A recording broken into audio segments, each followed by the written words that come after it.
Hey, David. Hey, Kenzi. Great to see you. Great to see you.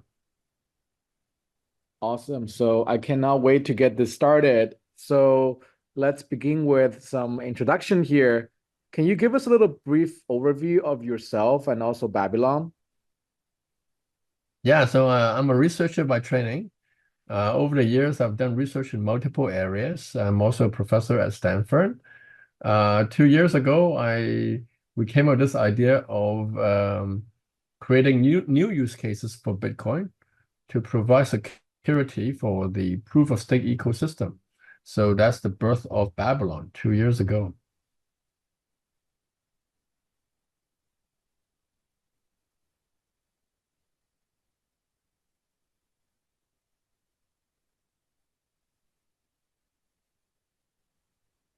Great. Okay. That's incredible. And David, what was the inspiration behind the story of founding of Babylon? And also tell us a little bit more about the vision and the mission of Babylon as well. Yeah, so the idea of Babylon comes from our research. So our research has started 5 years ago in the blockchain space with trying to understand how to scale Bitcoin. So Bitcoin is as everyone knows, is the most valuable blockchain in the entire Web3 ecosystem. It is also the oldest blockchain.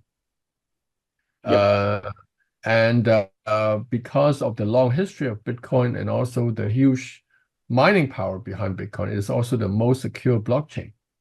However, Bitcoin in the blockchain ecosystem historically has been a very isolated blockchain. There is very little interaction between Bitcoin and the rest of the Web3 ecosystem. So our idea is to create more use cases for Bitcoin by making it more integrated into the rest of the blockchain ecosystem. And the way we approach the problem is through the primary value of Bitcoin, which is security. So that's sort of how we start thinking about Babylon. Now, the name Babylon actually comes from the first marketplace in the history of human civilization. Babylon is a very old city. It is one of the earliest places where people have go there and buy and sell stuff. So in our mind, Babylon is always a marketplace for Bitcoin security. So security is being sold, transacted, and obtained by proof of stake systems. So that's where the name Babylon comes from. That's fantastic. Well, you summarized some of these challenges of Bitcoin fairly well. Do you see that changes this year, or is it what are some of the current issues of Bitcoin that you're solving besides the ones that you talked about just now? So one of the biggest challenges of Bitcoin is the lack of smart contract layer. Um, you know, many ecosystems, particularly Ethereum, was born because of the complexity, difficulty of developing on Bitcoin. And so recently, I think in the past 1 year, there has been a renaissance in new ideas on how to make Bitcoin more programmable, although it has no smart contract layer. And I think that is kind of the current effort of trying to overcome this difficulty of Bitcoin being an isolated chain, is to make it more programmable and therefore communicate better with the outside world. If you think about it, the biggest challenge often in blockchains is not so much um, the technology about each individual blockchain, but it's the interoperability, it's the communication between blockchain. That is where a lot of the big challenges, technological challenges are. We know already that there are a lot of, hacks that are happening at exactly these weak points, which are bridges. And for Bitcoin particularly, these weaknesses are particularly prominent because Bitcoin itself, the chain, is very secure. And so anything that is people try to build like bridges to Bitcoin tend to be much less secure than Bitcoin chain itself. And so that is one of the biggest challenge. And at Babylon, we are essentially taking a first step of helping Bitcoin to communicate with the rest of the proof of stake ecosystem through a protocol that we call Bitcoin staking. Yep. And that's actually a perfect segue for those people that are not familiar with the concept of Bitcoin shared security. Can you just double click on what exactly that is and also how it works? Yeah, so let's explain the word shared security first. Now, shared security is actually a very old concept. In fact, this concept started with Nakamoto.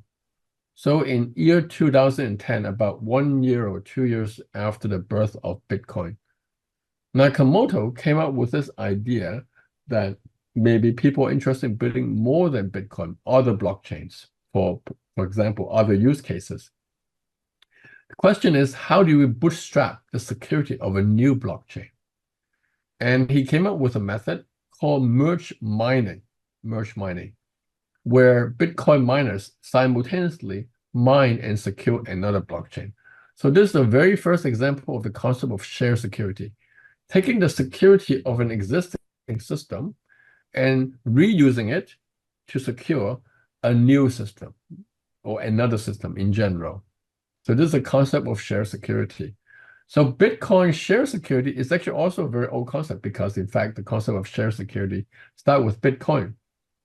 Now, what is the innovation here in our project is that Nakamoto used this idea of merge mining, which is basically to share from a proof of work blockchain, Bitcoin, with another proof of work blockchain that people come up with. Our concept is that we want to share the security with a proof of stake blockchain because, as we know, proof of stake has many advantages over proof of work. And so our concept is not merge mining, but more like merge staking, which is to take the Bitcoin asset now, not the mining power, but the asset to share the security. So the high level vision of shared security is the same as Nakamoto, but the mechanism is very different because the new blockchain that we want to secure is a proof of stake blockchain. So the next question is actually, how does it improve the security of proof of stake network? Okay. Now, proof of stake networks is secured by capital. Okay. The more the capital which is staked on the blockchain, the more secure it is. So a blockchain with 100 million asset staked is less secure than a blockchain with 1 billion assets staked. Okay. So the bigger the capital, the better. Now, what is the biggest source of capital in the crypto ecosystem? Bitcoin. Bitcoin is 1.4 trillion. Today, Bitcoin prices hit 70K. So now we're at almost 1.5 trillion market cap.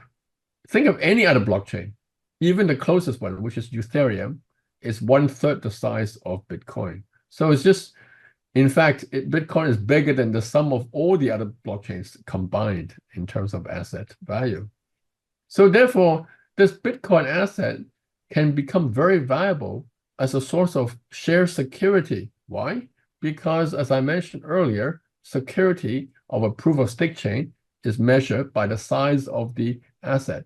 And what is better than Bitcoin, such a huge asset, who to draw security from?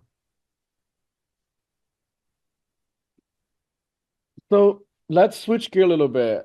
Let's discuss Bitcoin staking. Why is it a groundbreaking narrative that the community should be excited about?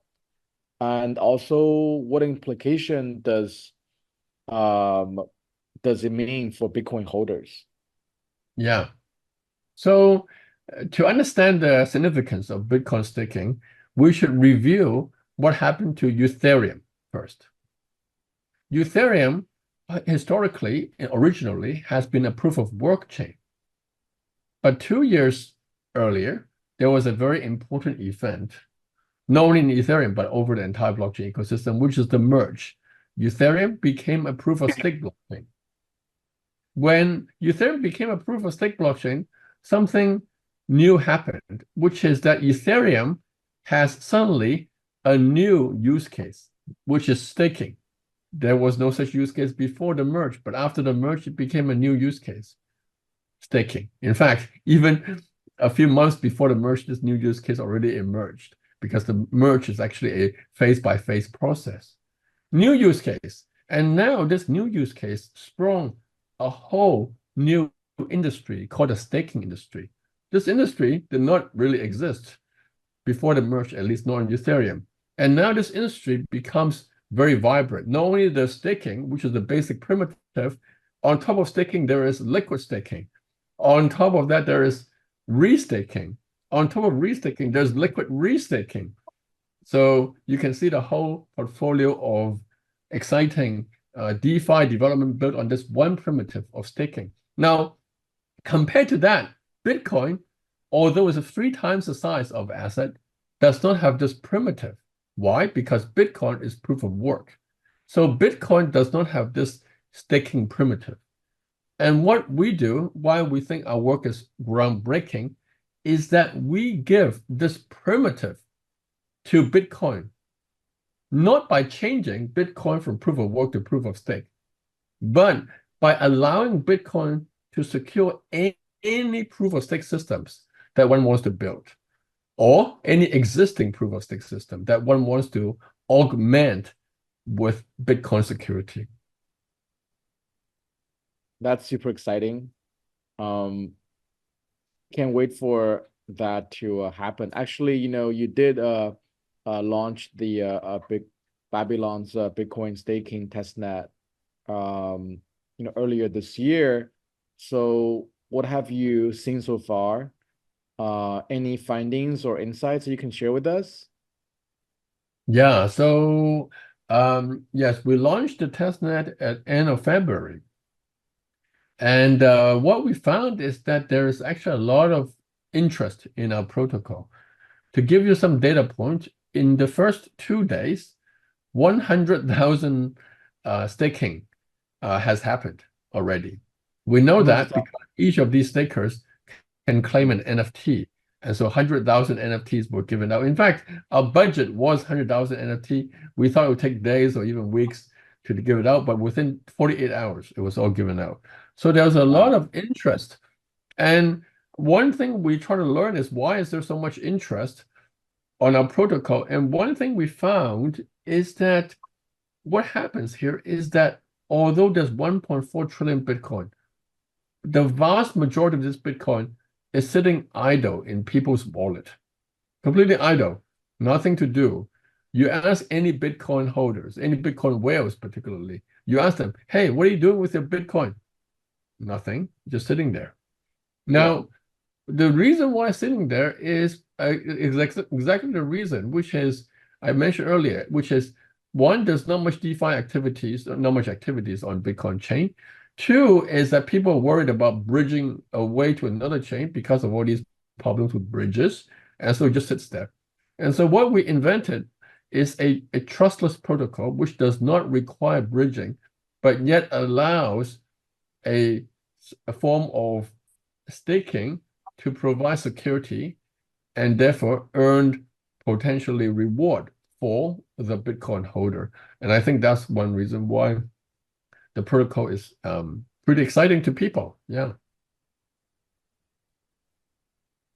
That's super cool.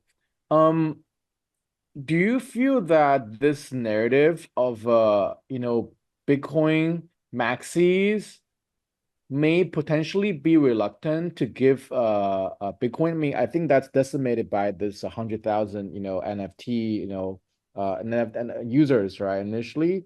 how do you see your initial target group of Bitcoin stakers? So what's the profile that you think they may look like? Yeah, so that's a great question.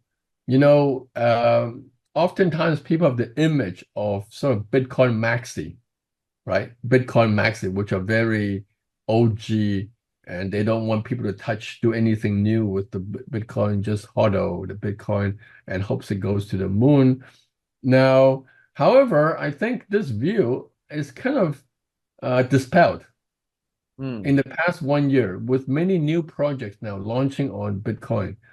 I think this idea that Bitcoin holders don't want to do anything with the Bitcoin has been dispelled. Now, of course, there are, of course, Bitcoin maxi, but the reality is that so many people hold Bitcoin. So there's so many different types of people who have Bitcoin. So in our case, we believe that the earliest users are probably the ones that already are familiar with the concept of staking. Why? Because they have ETH. Bitcoin holders are not just holding Bitcoin, they also hold, many of them just also hold ETH. So they already have staking experience. And now they say, hey, there's a new use case now for my Bitcoin. I don't need to go and sell my Bitcoin to convert it into ETH in order to do staking because I love Bitcoin. I want to keep it. At the same time, I can do something with it, which is staking. And it's a double win game, I believe, right? Because on the one hand, we give a new use case to Bitcoin. On the other hand, other chains, other proof of stake systems like rollups benefit from the security afforded by this asset. So I think it's a win-win situation. It is indeed. I think I'm one of them as well. So yeah, my perspective has changed. Um, we discussed this actually before about Babylon's journey, and I know things changed drastically for you from before Stanford Blockchain Week and also after, that. Essentially, yeah, last year and this year is very different, right? In terms of Babylon's growth and also the entire Bitcoin ecosystem. So tell us a little bit about what contributed to that and also how you feel about Babylon founder, and also how you feel, in this current state of Bitcoin ecosystem. Yeah, so we have worked on Babylon for 2.5 years. We started working on Babylon. We started working on Bitcoin security when Bitcoin was not cool. Bitcoin is boring. Nobody wants to Yeah, develop Bitcoin 2 years ago because they thought this chain is like it's going to be surpassed by Ethereum. The flipping is yeah. going to happen soon. I talked to Vitalik. Vitalik said that very soon this flipping will happen, so don't bother with Bitcoin. Please don't waste your time. But we kind of persisted. And why did we persist? Is because we have faith that Bitcoin being such a simple blockchain, and simplicity is a very important part of security. Yeah. When you have something very complicated, people think that it's very secure. No, the more complexity there is, the more attack vector you can launch on the blockchain or on any system in general. So this simplicity always attracts us. And so that's why we built on it. What has changed, though, is that the rest of the world kind of agree with us that, hey, there's actually a lot of value in Bitcoin that we've neglected over the years. And somehow there is just a group of people that keeps on believing in Bitcoin. Bitcoin, the flipping never happened. In fact, the gap is wider and wider instead of closer and closer. And so it's kind of like our belief has been vindicated, I should say, that Bitcoin is here to stay. Not only here to stay, but keep on growing. That's extremely incredible. So David, maybe you can tell us a little bit about the future development ahead in Bitcoin, and also how would Babylon be involved? Yeah. So Bitcoin is a chain which is very secure, but it suffers from several problems. One already stated, which is because of the lack of smart contract, it's very hard to build bridges from Bitcoin to another blockchain. Two is the block space is relatively small. Like last year, for example, when OR nodes emerged, people realized that, whoa, Bitcoin chain is very easily congested. So those are the two, I think, big problem that needs to be solved. And Babylon, being a very research-driven project, we don't stop at inventing one thing, Bitcoin staking. In my mind, Bitcoin staking is a pretty strong invention, but we want to keep on innovating, building on our previous successes. And so bridging data availability to increase Bitcoin block space or research problems that we are working on actively. And hopefully we can shift from research to product, just like Bitcoin staking. We spent quite a bit of time doing research, but that led to, I think, a pretty strong product. And this is always what we try to do, is to contribute to the Bitcoin ecosystem, do research, convert the research into product that would benefit the entire space. Amazing. You mentioned the DA and also other potential developments. That's super cool. Do you think that'd be part of they'd be a part of Babylon, or do you think they will actually be ecosystem projects? Yeah, so I think there are many ecosystems project building on Babylon.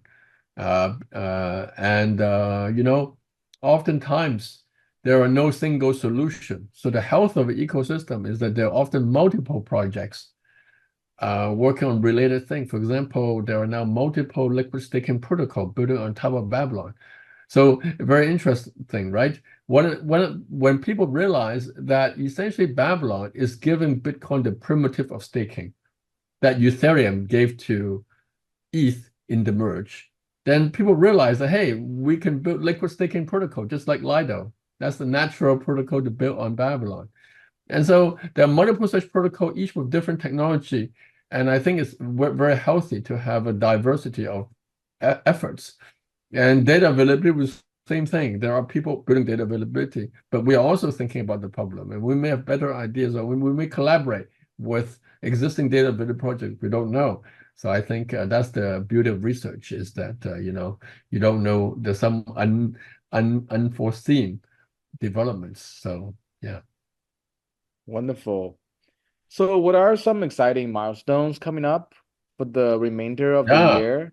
Also next So year. Yeah, more secrets. so so we'll be launching the mainnet phase 1, which allows Bitcoin holders to lock the Bitcoin in securing in the system. The first phase is to test and to convince the world that this is a very secure protocol for Bitcoin holders. And then in phase 2, perhaps a few months later, we will launch several proof of stake chains that will receive this Bitcoin staking.